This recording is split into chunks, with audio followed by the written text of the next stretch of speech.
Daniel is standing before the most powerful king on earth, and he has to tell him, this dream is about you. But Daniel does not celebrate Nebuchadnezzar's fall. He does not use the truth like a weapon, and he is troubled because judgment is coming. And that raises a hard question for us today. Can we speak truth without pride? Can we warn people without enjoying their fall? And in Daniel chapter 4, the dream gets personal, the king's pride gets exposed, and Daniel shows us how to speak the hard truth without a hard heart. And that's what we'll discover today.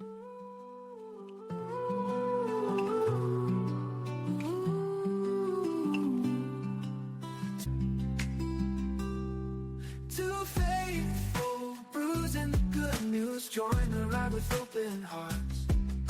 Together we'll discover God's word and where it starts. Dive into the pages, lessons old and new. Every sip of wisdom brings light to the view.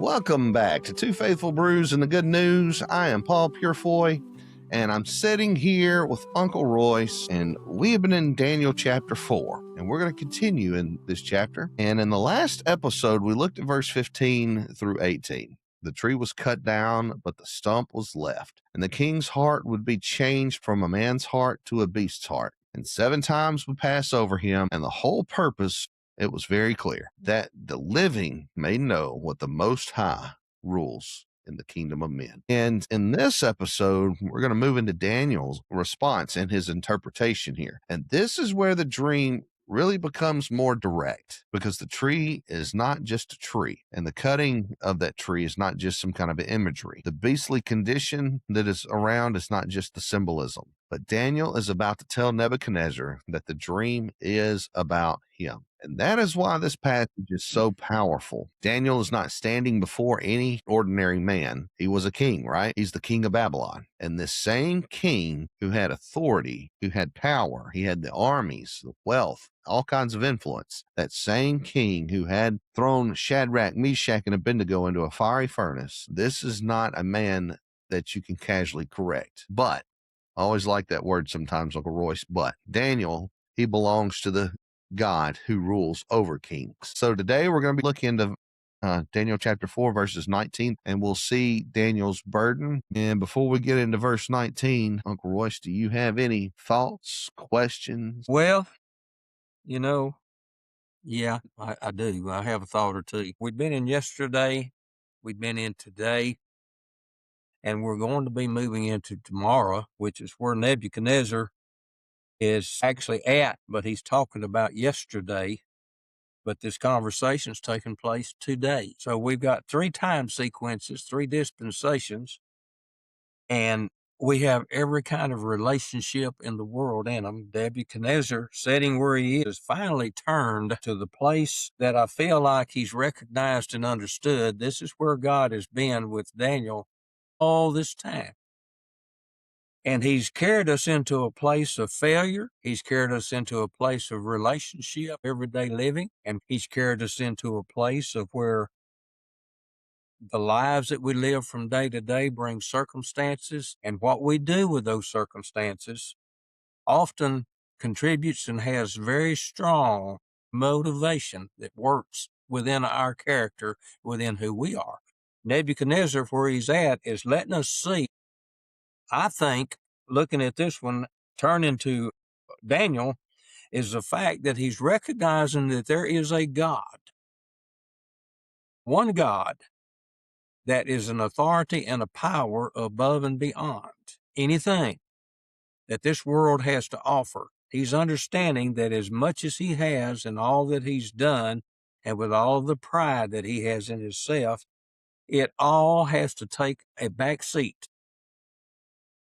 And he has to get off the throne and recognize and understand that as much as I think I know, as much as I think I do, I still have to recognize that I am not in control. So when he talks about it and it says, for the spirit of the holy gods is in you, he is making a recognition to Daniel that says, Daniel, you have a relationship with a God that I have never known or understood.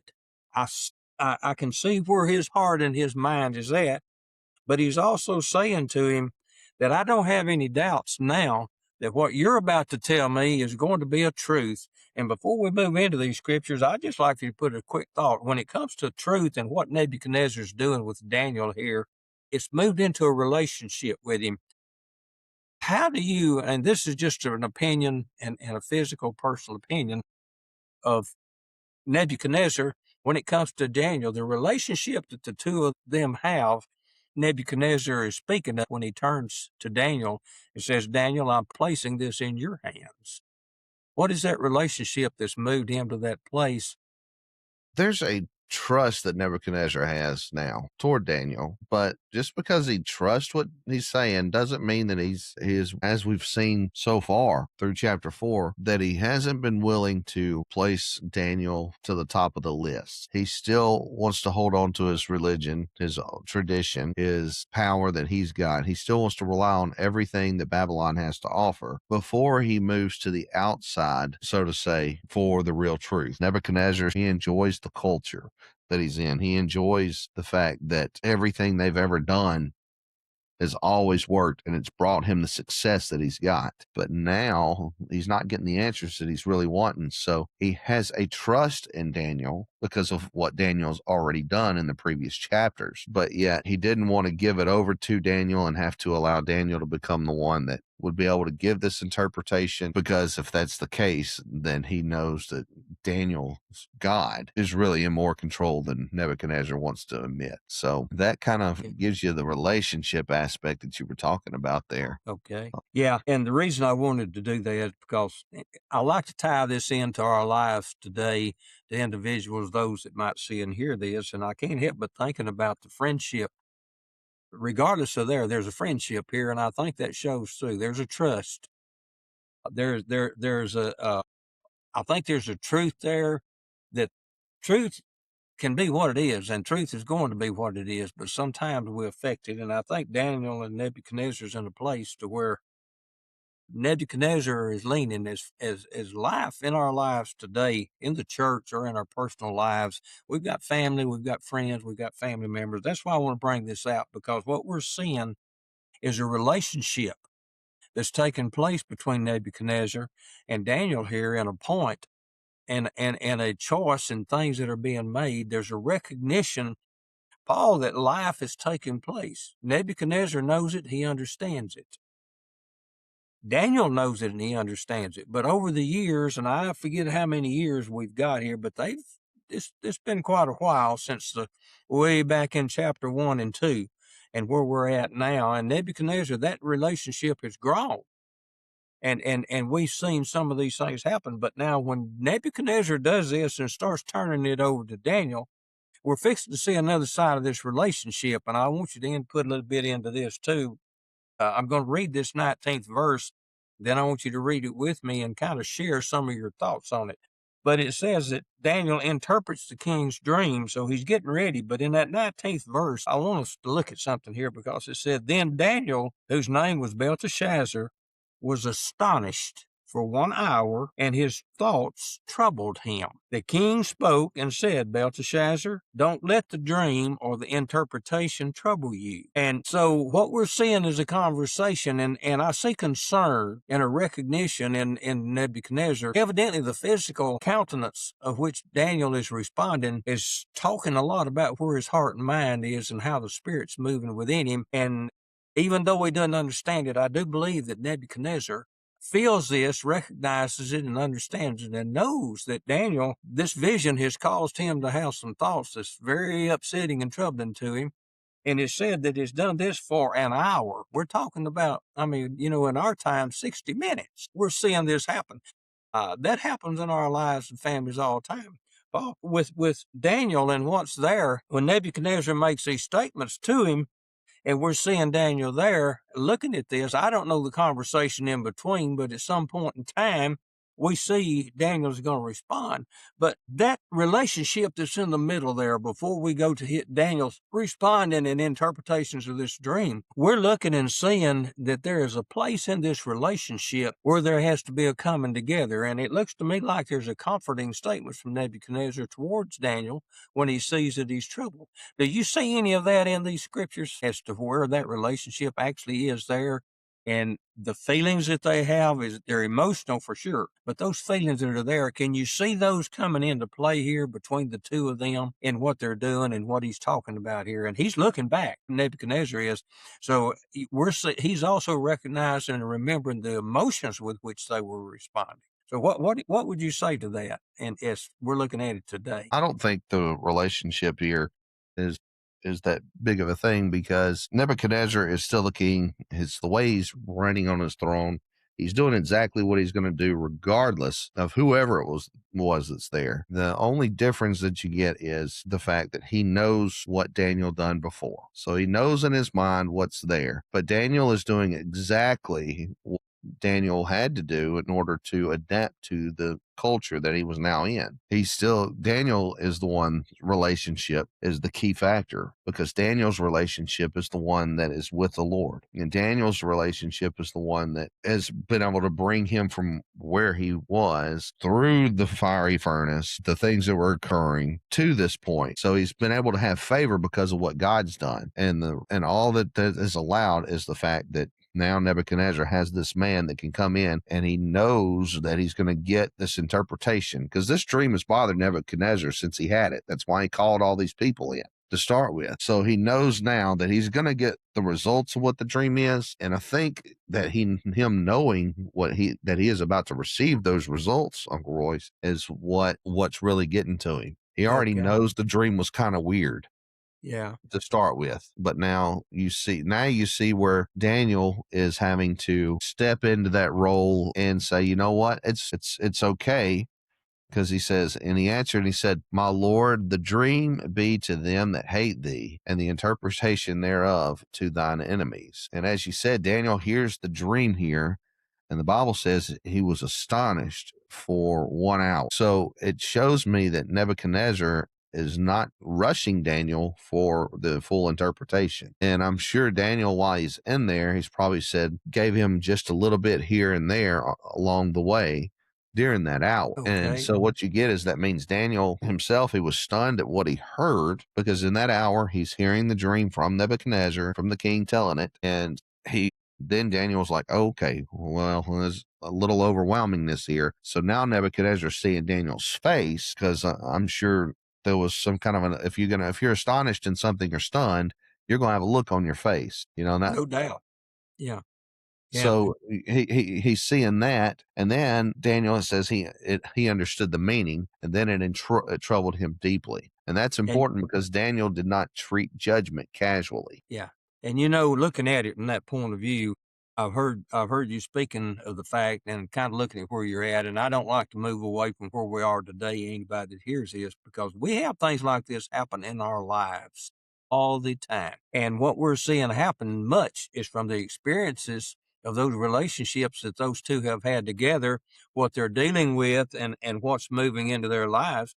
And Daniel's speaking into this now, speaking from a fact that he has a recognition. He understands the character of Nebuchadnezzar, and he recognizes that this is a man that has authorities and powers that from the physical side can be devastating to himself if the king decides to use it and do it that way. And that may be where the astonishment is. The other side of it is, and I think this is something we do with our families a lot, Paul. When Daniel looks at Nebuchadnezzar, this is a man that he's built that relationship with, and what happens or doesn't happen matters. It makes a difference in the relationship and what will be there, and the choices and decisions that they're going to make. And from that point, he talks about it, and he just says, Daniel, my Lord, the dream, let this dream be to them that hate you. Let this dream be placed toward them, and let them see this. Let's not place this on your head, even though you are the stump. Let's recognize that there's outside circumstances that we will deal with here, that it's going, and we're the same way in our life today. We're looking at those same things today. That has to be some of the things that's troubling Daniel. that he's looking at with Nebuchadnezzar and considering what's there. And he's saying, but he said, and the interpretation thereof is to your enemies. Now, I want to think on that and let you say something on that little phrase, just that one little phrase. When you take it and kind of pull it away and see what Daniel's saying, Daniel is not only talking to Nebuchadnezzar, but he's looking at the surroundings he's in, the circumstances of the moment, the fact that what we're seeing happen, this is going to be futuristic in the application. We don't think sometimes when we make choices that those things are bringing application into our lives. We may not feel right at this moment, but let's give it a week or two or a month or a year, and then let's see these choices that we've made and these things that are there, how have they affected us in our lives, in our relationships, in the circumstances we have with our family, with our friends, on our jobs, because that's kind of where Daniel's at. And he's in a position that what he does and does not do very easily can have absolute effects and manner with which they're going to move not only in Nebuchadnezzar's life, not only in his own life, not only in his surrounding with his friends, but let's move it to a national level of the influence and authority where Nebuchadnezzar's at. What he's about to do and look at, he recognizes when he talks about this stunt with the watcher and the holy one being involved in it, that heaven's now involved. A lot of people don't believe in God anymore. They don't believe there's a God. They don't even believe that Jesus is who he is. They may have passing thoughts of him as a teacher or something like that.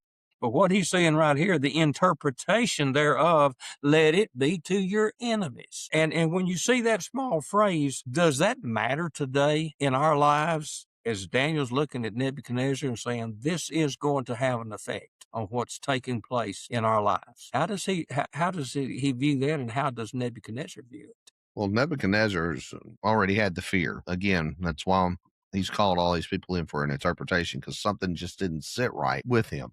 And that means when things don't sit right, there's usually some kind of a spiritual connection in there somewhere. So on Nebuchadnezzar's side, he's already had that, and he's called in. Nobody's interpreted this thing. There's no peace in it. Calls Daniel. Daniel's now seeing this.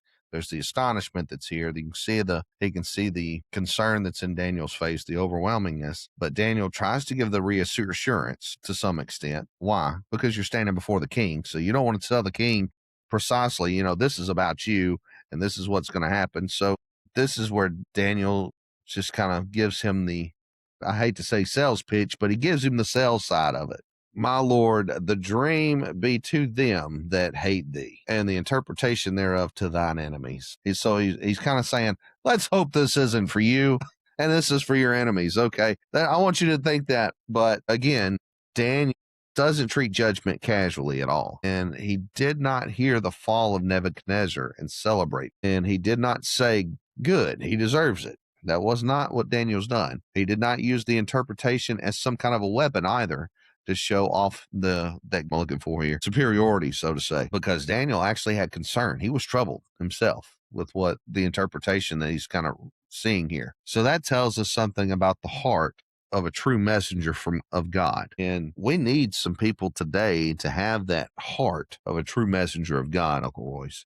And that's one of the things that we start missing, we really start missing, because we have a whole lot of voices, a whole lot of activity that's out there in the church world that gives so much. We have so much knowledge that's so accessible, but we're having a hard time finding true messengers of God that have that heart.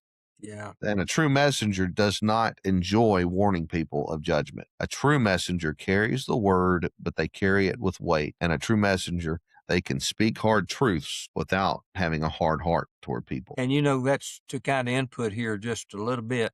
That's kind of what we look at in our lives and our families, in the church, and what's there today. There's a lot of people in the world today, they don't even want to think about what's coming, but what we're seeing, we're talking about a truth. And for them to tell a truth and to look at this the way Daniel's doing, he's recognizing that what I'm fixing to share with you is going to alter tomorrow. It is going to move into our lives, and the choices that are made are going to have an effect. Sometimes today, we have a tendency to want to cloud that truth. We don't want to really move into that. We want to kind of pretend or ease away from it and let it move into to where we're at and say, it's not going to be that bad.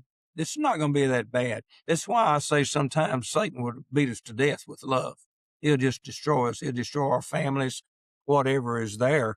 And that's where Daniel and Nebuchadnezzar. The other thing I give Nebuchadnezzar credit for here is the fact that he's looking at this and he is seeing in Daniel a truth that's coming out that he recognizes and understands. I'm fixing to have to make some decisions, and those decisions are going to affect me. They're going to affect what happens with those I have power and authority with. They're going to move into the lives around me. They're going to move into the region, the nation, wherever it might be. And we both know, according to this, where that tree and stump is growing, it's a major issue. It covers much, much territory. The power, the influence, the finances, everything that's involved, geographical, leaderships, his people that are there, those that he has these authorities with, these choices that he makes that's going to affect their lives, that's there. He knows that there's going to be decisions I've got to make, and those will be coming into play. They will physically be played out according to what I choose. My choices matter. So we have to go back to Nebuchadnezzar and seeing that. And Daniel understands it from the same place there. So when he says, Lord, let's let this be with your enemies, and the interpretation of it is there. And for those that hate you, let's point this in their direction and let them see what we're doing and what's there. And I think it says deeply to the understanding to Nebuchadnezzar that while this is you, is happening, those things that you do and say, they will affect what happens in our lives as we go forward. And looking at this now, and we look forward and him looking back, we know that the realities of what we're seeing and hearing are going to happen. It's not just a circumstance, but it is a happening.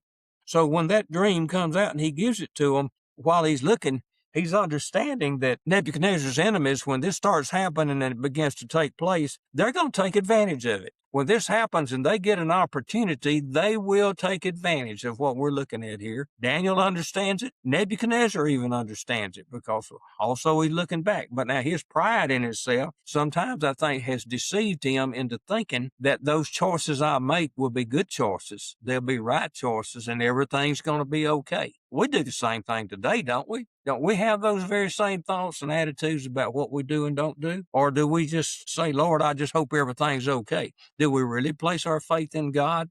Or do we try to make the decisions on what we believe to be correct and live with our beliefs rather than our faith? That's hard. Yeah, well, I mean, most people live by their belief, because we misinterpret, or we miss living by faith. And it's a hard thing to live by faith. Christian walk is not an easy walk, Uncle Royce, at all. It's not. It's not an easy path. It's not sunshine and rainbows. There's difficulties, there's challenges, and we all make the mistakes. My goodness.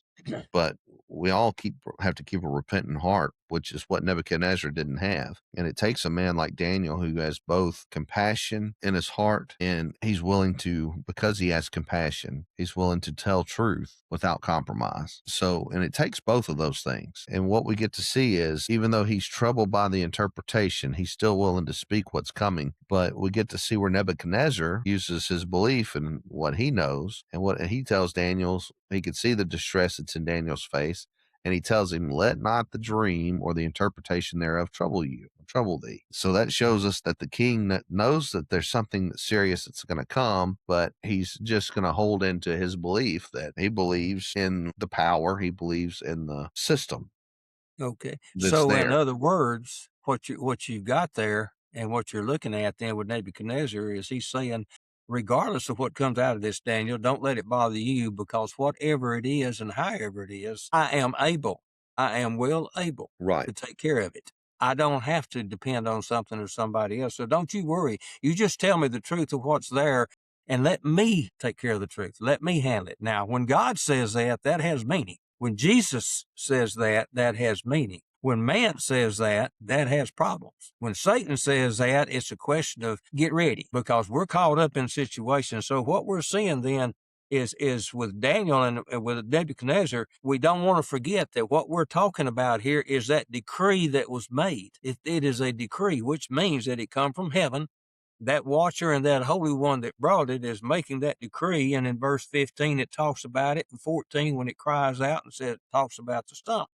pulls it down, brings it to this place, and we've got it, and we recognize and understand that this decree that's about to come, it's a happening, Paul. When God tells us something's going to happen, it's kind of like redemption. When he says, I will bring deliverance to you, I will bring you salvation, I will bring redemption to you, but I'll do it through choice. I'll let you make the choices, and then they'll be applied according to how you make those decisions. And that's what Nebuchadnezzar's done. And when you get right down to it, you know what, Paul, Daniel's doing the same thing. They're doing the same thing.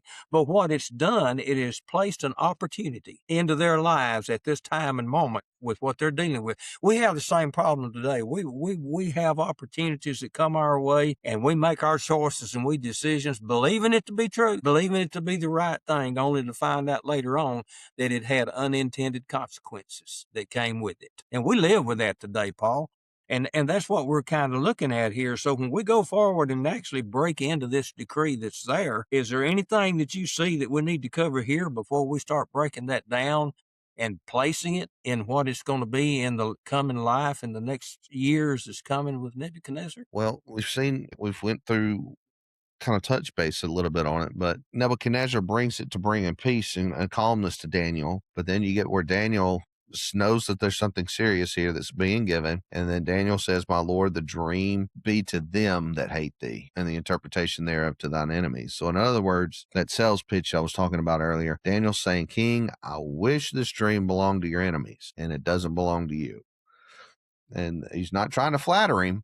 Daniel's actually, with what he's seen, there's a sorrow that's there. So Daniel has served in Babylon, but he's not bitter toward the things or with it. He'd been taken from his homeland. He had lived under the pagan empire. He had seen Babylon's system that was been set up. But yet when he stands before Nebuchadnezzar here, he doesn't speak with hatred. And that's a powerful lesson for a lot of people there. You may have been put in circumstances or in life situations that you weren't expecting or that you didn't want to be in. But regardless, you're there. And if you allow God to use you, he will help you overcome those things and help you have favor in those areas. So that's just a lesson that we can get out of that for us today. But you can oppose Babylon's pride all day long without hating it. The people that are there, they're trapped in Babylon. They're not going, they can't get out. And you can even stand against ungodly systems and still care about the soul of the person that's in front of you. That is where we have to come to a realization today as believers. We are standing in front of a system that is ungodly. Yes.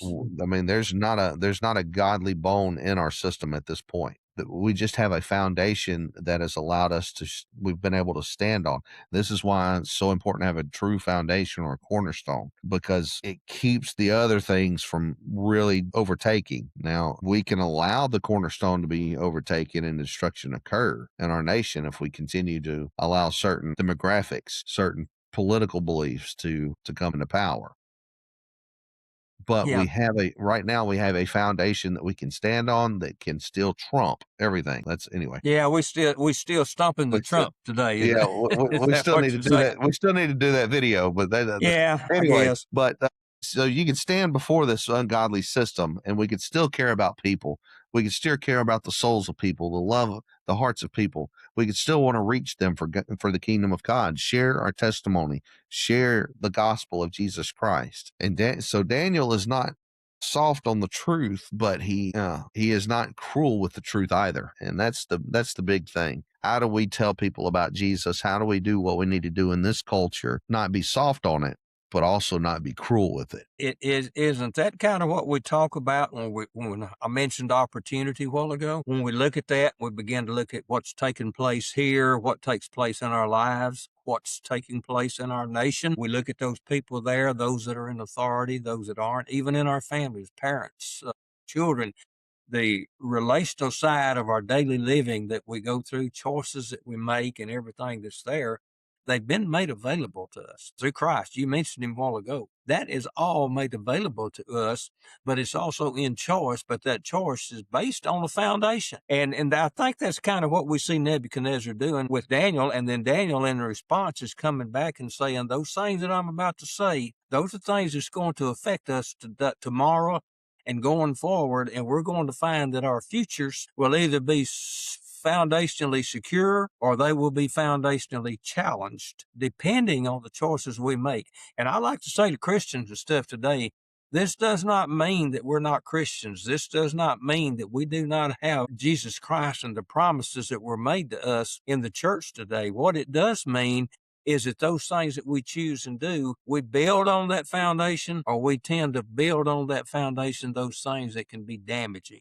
They can bring walls, they can build in our front. And this is what I think one of the things Daniel's looking at here. So when he gets ready to break this down and go forward and move forward into this and look into it and that relation that's there, he has a desire to do what's right. He has a desire to try and lead Nebuchadnezzar in a direction that's going to move him with his choices into things that will be beneficial. We get over a little bit further, we'll Yeah. find out some of the recommendations he gives him verbally. But Yeah. looking at this right now, we're seeing Nebuchadnezzar receiving from Daniel in this is the fact that Daniel is giving it, Nebuchadnezzar is receiving it, and in receiving of this, what he does about it is going to make a difference, because that's where I think the worry and concern is that Daniel had about it. But Yeah. we also So look at it, Paul, and we have to wonder about that concern that's there, because when you care about somebody, and I do think Nebuchadnezzar cared about Daniel. I think Daniel cares about Nebuchadnezzar, and I also think that deep down inside, we're looking and saying, what is tomorrow going to bring? yeah, well, you get to see here, Uncle Royce, you see that Daniel's troubled with this interpretation, and he's not eager to give this judgment. He's not eager to pronounce it. But it brings us to this place where we get to ask the question, what does that teach us about the spirit we should have when we have to speak hard truths to someone? Because the spirit carries a lot of weight here, the spiritual side of things. So there are a lot of people who want to be right, but they don't care if they are righteous in how they speak at all. And they want to win an argument, but they do not carry the burden of redemption in their life. This is going to So, challenge you just a little right here. And I want to interject with it, because sometimes we see that happen every day in our families, in our nation, with our friends, in our churches, and it's all there. And when those are there and we're looking at them, we've got to look and we've got to wonder, what are the unintended consequences that's coming back at me? What is it that's fixing to bring into my life? I didn't choose it.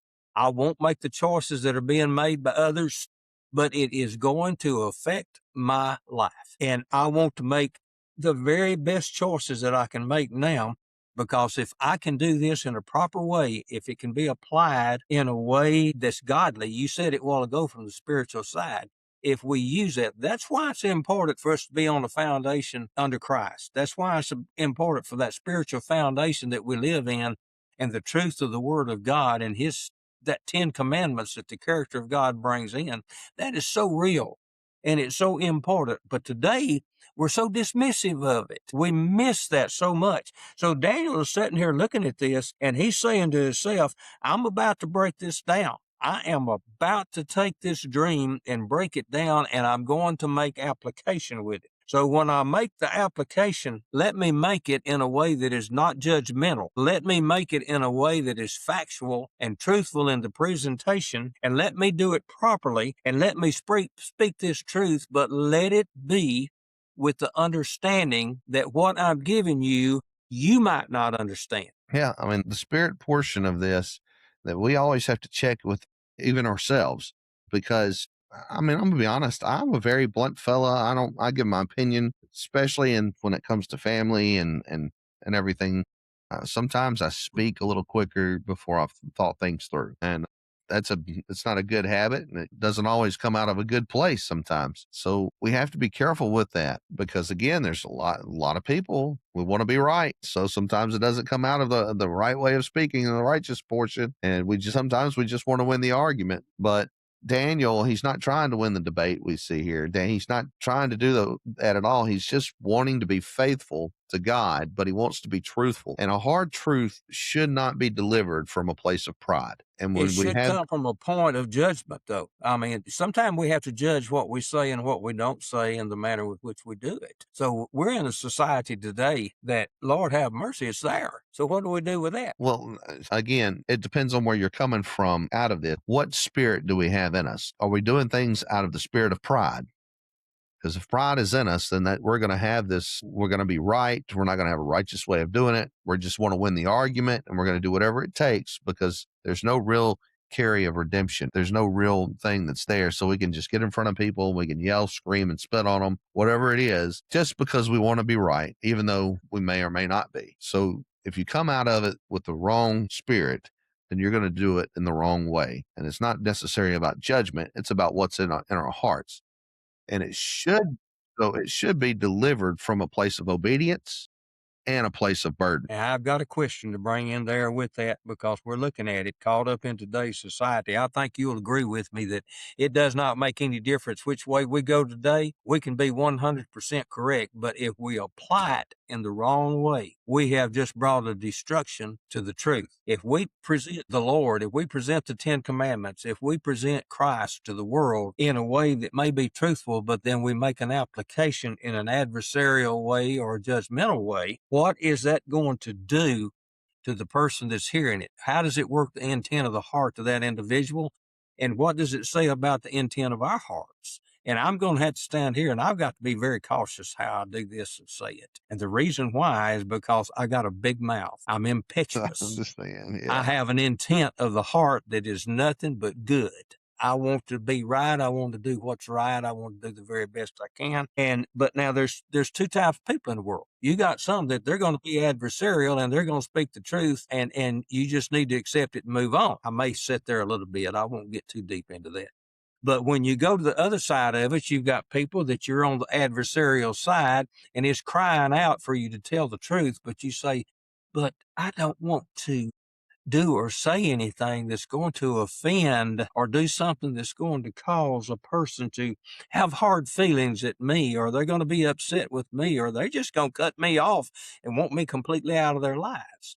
That's the two major things that I see. So when you look at this, and this is the way the world, people can listen to this and say what they want to, but it does not matter. What it says is we're individuals. Now, if we're Christians, I always think about J.D. Sumner when he made the statement one time. He said, I knew this man. He said he was contrary, he was stubborn, he was hard-headed, he was everything in the world. But when the Lord got a hold of him, he went down into that altar and he got saved. And he went down a contrary, obstinate individual, and he got saved. And that's the way he went down. And when he come up, he was still a contrary, obstinate individual. So now the point that I'm making, sometimes we have to recognize God just don't work overnight miracles in us unless we're willing to let him. And I'm going to let you respond to that because I know you're going to relate to a little bit of that. Well, let's just put it in this sense. If we're happy to see people fall, we need to check our heart. And if we're eager to expose things but unwilling to step in to help or intercede, we need to check our spirit. And if we can speak warning and not have any tears, no burden, no humility in it, no desire for repentance, then we should be able to see this and ask the question, are we carrying truth in a wrong tone? And Daniel was troubled with what he was seeing and hearing because he understood what was coming. And that's kind of where it puts us at. Yeah. And I can't help it. I'm still, as a supervisor, I still have people that gets all over my nerves sometimes. And back in 2011, I'm just going to go ahead and say this now. And if it gets out on the internet and the world picks up on it, I'll just have to apologize for my part of it. But as a Christian, I've tried my best to do what's right. But back in 2011, I had some people, and I had one particular individual. They would walk into my office and they would dump stuff on me and dump stuff all over me in every direction and walk out and leave me to deal with the consequences. And it become so frustrating with this particular one morning that it was either just go ahead and terminate them, do whatever's there or whatever. And thank God, rather than terminating anybody or even making the notion, I did tell them I was probably going to write them up. But I went back, sat down in my office, and the more I thought about it, the more frustrated and aggravated I become. So I sat down there and I wrote a poem, Paul, and I named that poem The Realities of Life. Now, anybody that understands what we live from day to day and how people can get on our nerves, those realities get into our lives in a way that they make us want to tell the world what's going on. So I started it off with saying, I got up this morning, I fixed my cup of coffee, preparing to go off to work. I was happy knowing that there wasn't a thing in the world that had messed my day up. Walked into my office. I was feeling good. I had my coffee, but in the back of my mind, I'm wondering, what are they going to bring into my office today that's going to bring chaos and lay it on my desk? And it wasn't long coming before it happened, and I wound up with it, went through it, talked about how they dumped in there, and they brought every problem they had and dumped them on my desk and expected me to settle it and do it for 'em. Had nothing to do with work, had to do with everything in the world, but that's what they wanted to do. But they brought it in and dumped it into my job situation and in their life, and there it is. This is the realities of life that we deal with. But at the end of it, when I got it all done, finally got down to the very last part, and I'm going to say this, because I don't know how many people's ever seen it or heard it, but I'm going to say it.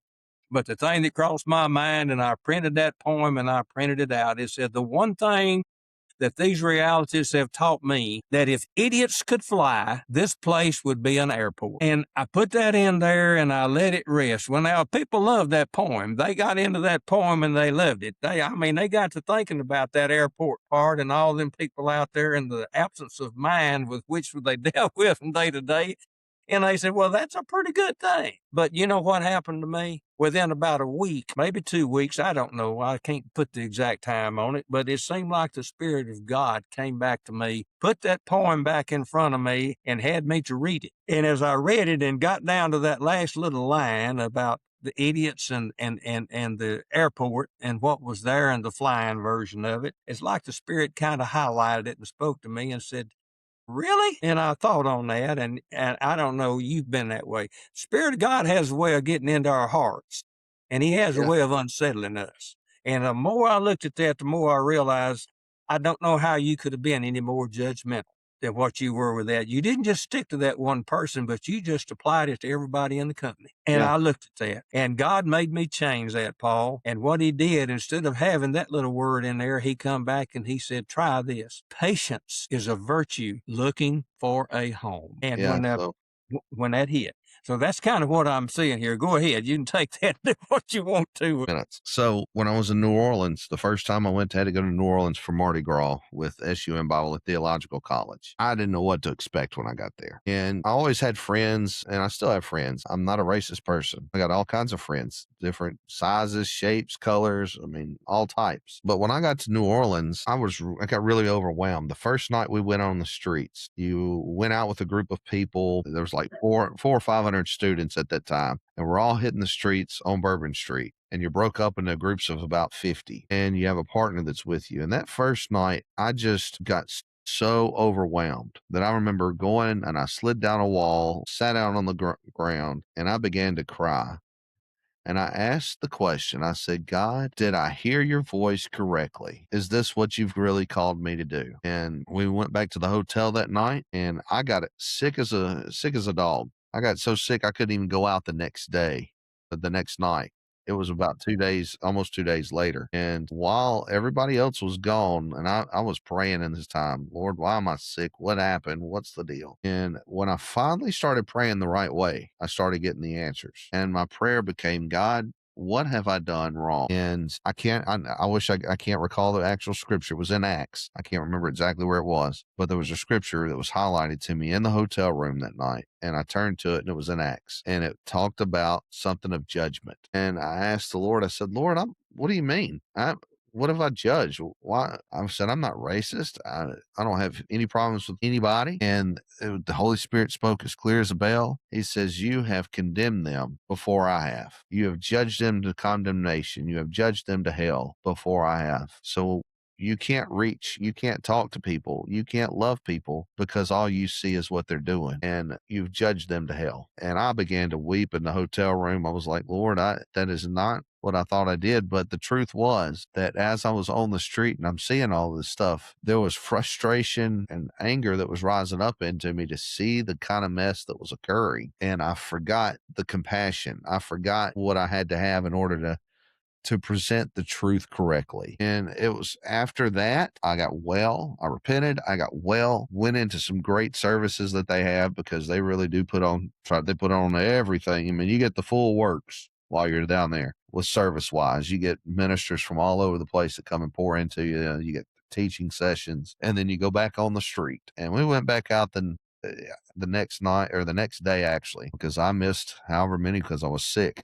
When we went out the next day, the girl that I was originally with, she ended up quitting and leaving altogether, so I had no partner, and they partnered me up with another guy, and it was exactly who I needed, because he had no qualms, no problems talking with people, and he could do it with love and compassion. So God not only showed me what I was doing wrong, he then showed me how to do it right. Yeah. And then it was while I was on that street, that's when the spiritual world really opened up. God started showing me things clearly in the spirit realm.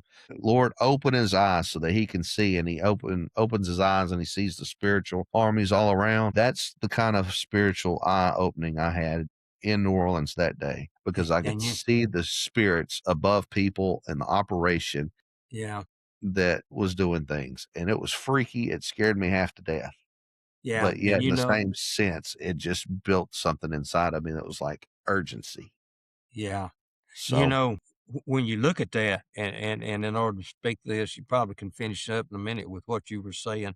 But in the society that we're in today, the people that you were dealing with, we have to remember sometimes that we're in Satan's world. We're living in the world of Satan. This is what was there. This was placed from the Garden of Eden coming forward. But the impact that it has on us, it infects us in ways and causes us to do and say things according to the social and cultural relational areas of our lives and how we've lived, what it's brought into our lives. The people that live today, whether we're in church, whether we're not in church, regardless of what's there, we can tell the truth. Our heart can know the truth and the word of God to a fullness that's unreal. But Paul, when it comes time to apply that, if we're not careful, we will find an adversity will come into it. They will find that a pride will come into it. And we'll find that what we share at this point in time on the issues, that is actually, even though we don't realize it and we don't want it to be, that is actually the intent of the heart with which we're functioning from in this moment. You notice I'm going to try to bring this down into a small place. Where you were, where I am, we get caught up in these circumstances, and sure that do. adversarial attitude, when that application is made and it comes out, it's not going to stay in us. It's not going to stay in that locality, but it's going to move forward. And it's kind of like those four rivers coming out of the Garden of Eden, how they were beginning to spread out into the world. This is kind of what's going to happen. But now this is a spiritual move. We have to recognize even those four rivers were tied to creation and what's there. Every time we do these kind of things, we don't think about it, but we just birth something into this society, into this life, and into our culture. We just made a difference. It may be like a small little pebble falling into the ocean, but we just made a little ripple, and it's coming in, that adversary that's there, and that intent of the heart, and it comes out. We may not have intended it. It'd be kind of like me with the idiots and the flying. It'd be kind of move us into that place to where God said, you know what? There's no place in my world and in my culture today for that. So we look at it. So those issues and the adversarial side of it that comes in, Paul, we have to acknowledge, hey, we may be Christians. We may not be Christians. We may be atheists. We may be agnostics. It doesn't matter what we are, but we will deal with a spirit. It will be the spirit of God, the spirit of man, and the spirit of Satan. And they will be in each and every one of us, whatever our beliefs are, whatever our disbeliefs are. And it will can create us to bring out a place of love and humbleness and humility, or it can move us into a place of judgment, hardness, and harshness, and an adversarial position that we just place that to our family, to our friends, of everybody that's in there. We see that it becomes a part, and Paul, we don't think about it, but it becomes a part of society. It becomes Right. a part of our culture. Other people feel it. So everything that we do, when we get up in the mornings, we're going to make a difference. We don't think about it. We say, well, I don't have a relationship with God. What difference does it make? I want to tell you something about Nebuchadnezzar. But with Nebuchadnezzar and what's there, God had 10 commandments. Our God had 10 commandments. And out of those commandments, he had two commandments, and they were a part of his character of who and what he is. In Deuteronomy 5, 6, and 21, it has two that's there out of the 10. It says, I am the Lord your God. Have no other gods. Do not make or worship idols, and do not worship other gods. Now, that is a direct statement from God, and it's going to Nebuchadnezzar through Daniel and what's there. The other one is, and this is one that Nebuchadnezzar, I think, really needed to use some. Daniel didn't have what we got today, so he might have missed it. But that second one said, love thy neighbor as thyself. Look at that, recognize it, and use it. Those two commandments, they are the commandment of God. Nebuchadnezzar had the privilege of accepting or rejecting the character of God that would have been there, others didn't. But when we move into a place and we have adversity and it comes out and it's coming out of our mouths, the Bible says from the abundance of the heart, the mouth speaks. So when we do that, where you were at and what you were going through, sometimes, I don't know whether you thought about it or not, but where you were at, son, you were down in Satan's country. He's kind of like Washington, D.C., and you were down in it. So that adversarial move, and what does it do? You know what? When Christianity and satanic movement, when they come together in a society, they create sickness, a spiritual sickness, physical sickness. Sometimes it even becomes physical, where you said you were.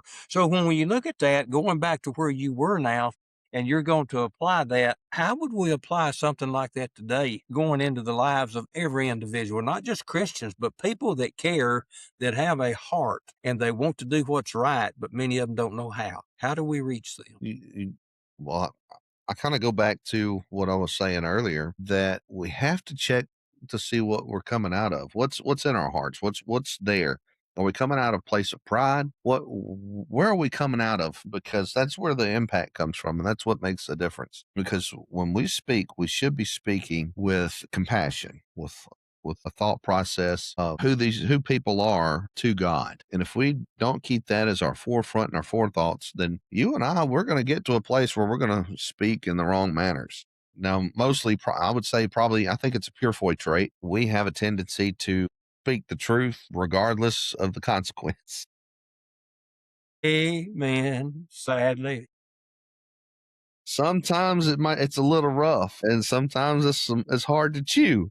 And I think our biggest caution for like people like you and I with that carry that kind of a trait, we have to just be aware of how we're saying it. Not the fact that what we're saying is incorrect, but can we say it in a manner of compassion? Are we saying it with a place of saying, you know what, I don't want to see you fall. I want to see you succeed on hearts. We should be saying that. I agree. Maybe it sounds rough, and I don't know how else to say this, but I love you enough. I want to see you succeed. This is why I'm telling you this stuff this way, so and so forth. And Daniel, I believe, this is where he's at with Nebuchadnezzar. He's just got the heart of God in him, and he doesn't want to see Nebuchadnezzar fail, but also he sees the judgment that's written on the wall. Yeah. He's going to have to deliver it. The king's asked for the interpretation. Yeah. God's provided the interpretation. And now we're getting to that place where I guess once in the next episodes or so, we'll start in verse 20 and move forward as quick as we possibly can through that. Yeah. And as we're getting ready, I know you said a while ago, we're getting ready to close this down, but we are adversarial. Let's be honest. Yeah, I think most people are. You get on something that we care about, we'll do that. And we want to tell the truth. And like you said, with that Purifoy trait, sometimes and this is something I feel many times I wanted to say in my life to tell people when they talk about, you hurt my feelings or you did this or that. And the first thing I want to say, well, get your feelings off your sleeves and it won't hurt you so bad. But then you look on the other side of it and God said, wait a minute, is that what the intent of your heart is? Or is that a judgment that you're making and you're saying, you know what, if you get your feelings off your sleeves, you wouldn't have that attitude. And first thing that God says to me, do no harm. But we do. Sadly, we do that, Paul, when he talks about doing no harm. And that's what Daniel was doing. He wasn't sacrificing truth. He wasn't sacrificing the fact that it's there. He recognizes and understands what I'm giving you, Nebuchadnezzar, what you do with it may not be what I do with it. It may be somewhat different, but what it's going to do is I will offer you a way that possibly God will do. And it goes back, and I'm going to go back to where the stump and the roots are, where it said, tear that, cut that down to the stump, wrap it up, tie it up, put it to the place. We don't want the stump to die. Nebuchadnezzar, we're not going to take you out. We're going to leave you in your position. We're not just going to take you out physically. but we're going to move you into a position to where you can have restoration. I don't know if you ever picked up the redemption plan in this or not, but it's pretty strong. Yeah. It Yeah. says pretty strong, and it's in the world. People say, well, I don't believe in that. Well, you may not, but I'm going to tell you something. And he said, tell the truth regardless. I'm going to tell it regardless. God is God. Jesus is Jesus. Jesus was Jesus in the flesh. Jesus was God in the spirit. Satan is Satan in the spirit. Satan is Lucifer in creation. I'm saying these things to tell you something. Go ahead and dismiss them if you want to, but you do it at your own peril. And I'm being pretty bold saying these things. But what I'm saying is that history has proven to be correct. We are not the one that sets the standard. God is. The character of God is the foundation with which this world was built. The promise that God gave to Abram was, you know what, Abram? In order for you to know and understand, first I'm going to change your name to Abraham, because that's where I intend to pick my chosen people and place them. But he said, you're going to fail, but you're going to be as the stars. And what I'm going to do is I'm going to become Jesus and become flesh in my own creation in order to deliver my redemption plan to you, which is in grace. And there's so much in this we can go back and look at and talk to. But what we've got here with this watcher and this holy one, Enoch could probably give us a little bit of lesson or two in some of this. But what we go back to is the fact that that watcher and holy one said, this is straight out of heaven. This is straight from the mouth of God to your ears. Hear it, understand it, accept it, or reject it. That's your choice. But if you make your choices in this world according to the gods and lords of this world, then this world is where your benefits and where your punishments will be. This is where you will find that your life will be. This is where you will be placed, but you will never find your life in heaven, nor will you be in the holiness and righteousness or the presence of God. That's the choices that we've got.